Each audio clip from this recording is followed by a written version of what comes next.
A 13-year-old Christian girl in Pakistan, like so many other Christian girls in Pakistan, has been kidnapped, forcibly converted to Islam, forcibly married to a much older Muslim, and repeatedly raped by him. There's nothing her family can do about it because the Pakistani courts have upheld the marriage. And if you have any problem whatsoever with Christian girls being kidnapped, forcibly converted to Islam, forcibly married to much older Muslims, and repeatedly raped, then you are, according to Muslim leaders around the world, an Islamophobe and a bigot. The Daily Mail reports. A 13-year-old Christian girl was kidnapped in Pakistan and forced to marry a 44-year-old man who made her convert to Islam, campaigners say. Arzoo Raja was abducted from her home in Karachi on October 13th, and 2 days later, her husband produced a marriage certificate saying she was 18 and had converted to Islam. The case has led to protests in Karachi and Lahore, but a Pakistani court has upheld the marriage after her husband claimed she had converted of her own free will. Her husband, i.e., her kidnapper and rapist, claimed she had converted of her own free will. Sadly, under Sharia, that's considered an airtight case. Arzoo tried to run to her mother during the court hearing, but her husband held her in a tight grip to stop her from leaving, it is alleged. And here I thought that she was with her husband of her own free will. Arzoo's father, Raja, said that his daughter had been abducted from the family home in Karachi's railway colony after her parents went to work. When police contacted the family 2 days later, they said that the husband had already obtained a marriage certificate according to a Christian group called the Center for Legal Aid, Assistance, and Settlement. Very often, young girls are threatened into giving statements to the court saying they have married and converted to Islam of their own free will, said Class UK Director Nasser Saeed. It is a very sensitive matter for Pakistani Christians, but sadly it is all falling on the deaf ears of the politicians and the authorities. It is sad as the Pakistani police and courts have failed to respect their own laws, as well as international standards, which are continuing to be ignored, especially in forced conversion and forced marriage cases, even in the higher courts. Arzoo allegedly had her name changed to Arzoo Fatima, and a judge claimed that she had converted to Islam of her own free will.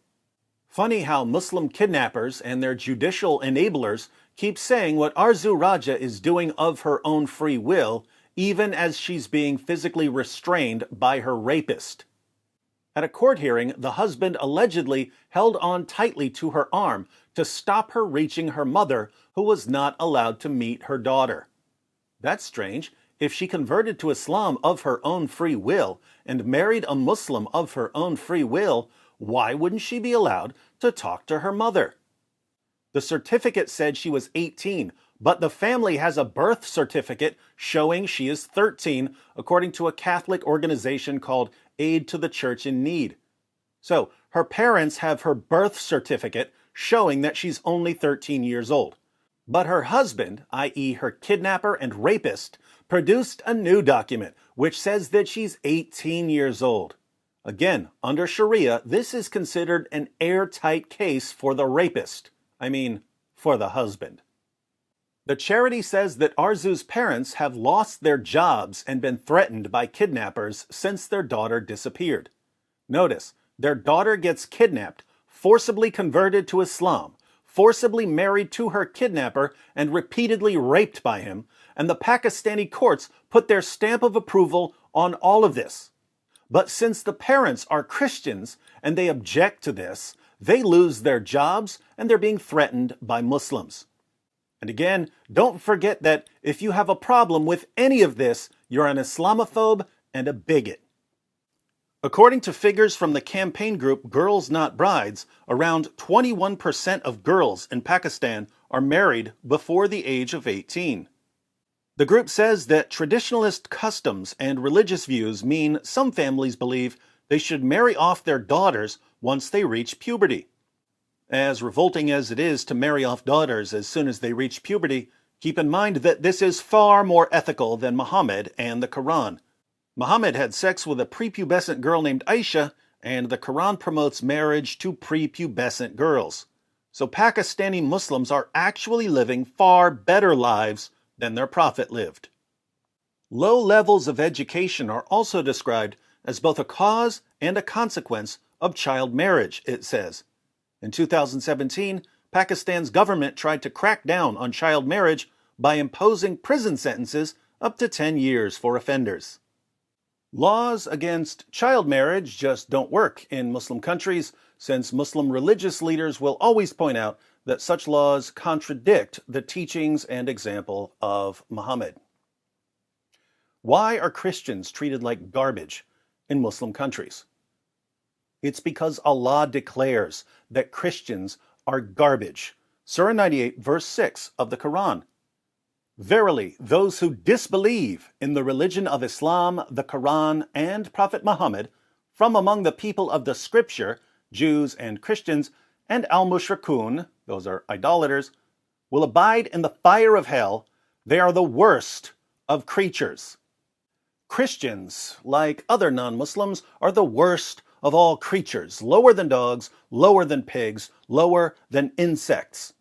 Why should Muslim judges care at all about Christian girls being kidnapped, forcibly converted, forcibly married, and repeatedly raped? Allah certainly doesn't care. Now think about this. Do Muslim judges in Pakistan know that these Christian girls are being kidnapped, forcibly converted, forcibly married, and raped? Of course they do. So, why don't these Muslim judges help the Christian girls? Obviously, there can be fears of a Muslim backlash. The Muslim community just isn't going to allow a judge to side with Christians over Muslims, even if Christian girls are being kidnapped and raped. But apart from that, due to the teachings of Muhammad and the Quran, many Muslim judges believe it's actually better for a girl to be taken away from her Christian parents and to be forced to convert and to be forced to marry a Muslim man.